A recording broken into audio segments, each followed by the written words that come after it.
Olá, caríssimo telespectador da Rede Século XXI. Obrigado pela sua audiência. Que bom encontrá-lo diante do televisor. Mais uma vez cá estamos para dar continuidade à nossa longa catequese sobre o sexto mandamento da lei de Deus, guardar a castidade. Ou não pecar contra a castidade é a mesma coisa.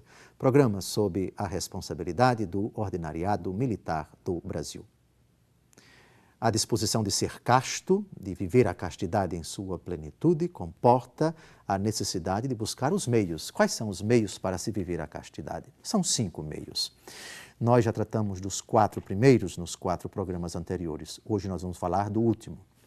Mas convém citar todo o parágrafo 2340, que contém esses 5 meios, para que a gente se recorde quais são os meios de se viver a castidade. Vamos ler todos, mas hoje só vamos fazer o comentário ao último, porque os 4 primeiros já dedicamos os 4 programas anteriores a eles. Vamos ao texto. Aquele que quiser permanecer fiel às promessas do seu batismo e resistir às tentações, terá o cuidado de procurar os meios. Primeiro, o conhecimento de si. Segundo, a prática de uma ascese adaptada às situações em que se encontra. Terceiro, a obediência aos mandamentos divinos. Quarto, a prática das virtudes morais. E quinto, a fidelidade à oração. Nosso Senhor Jesus Cristo, em determinado momento, respondendo aos apóstolos que perguntam para Ele, mas Senhor, nós não conseguimos expulsar determinado tipo de demônio. E Jesus responde de uma forma muito sábia, esse tipo de demônio só pode ser vencido com jejum e oração. Mas o meio aqui citado é fidelidade à oração.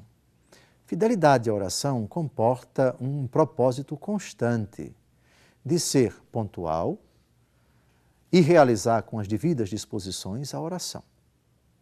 No caso dos sacerdotes, dos clérigos, eles assumem a obrigação de recitar o ofício divino em determinadas horas. Daí se fala de laudes pela manhã, hora média em algum horário entre a manhã e a tarde, as vésperas, ou seja, por ocasião do pôr do sol, e as completas, antes de dormir, a oração antes do repouso. É a oração oficial da igreja. Mas a fidelidade à oração é uma possibilidade, é uma necessidade de todos. Cada um vai dizer, de acordo com o seu tempo, quais são os locais e também os momentos para ser fiel à oração. É hora de rezar e eu preciso rezar. Eu preciso rezar em paz, e preciso rezar com tempo suficiente, e preciso rezar no local adequado, onde eu possa verdadeiramente me colocar diante de Deus e não ser atrapalhado, e não ser obstaculizado por nada nem por ninguém. É uma prática constante. Vigiai e orai, porque o espírito está preparado, mas a carne é fraca. Essa frase de Jesus, dita no Jardim das Oliveiras para Pedro, Tiago e João, que estavam ali perto de Nosso Senhor, os outros apóstolos talvez um pouquinho afastados, denota exatamente essa convicção. Sem a oração não conseguimos absolutamente resistir às ciladas do inimigo, resistir-lhes firmes na fé, diz a primeira carta de São Pedro, quando trata do diabo, 1 Pedro capítulo 5, versículo 8. Eis que o vosso adversário, o diabo, vos rodeia como leão que ruge buscando a quem devorar. Resistir-lhe firmes na fé e com os joelhos dobrados, com uma oração serena, humilde, confiante, de completo abandono às mãos de Deus, que nós nos tornamos fortes, inabaláveis, indestrutíveis, inexoráveis na luta contra o espírito imundo, o grande adversário da castidade na nossa vida.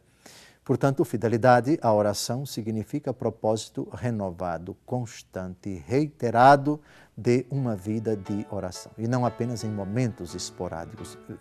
Orar sempre sem jamais deixar de fazê-lo. Lucas capítulo 18, versículo 1.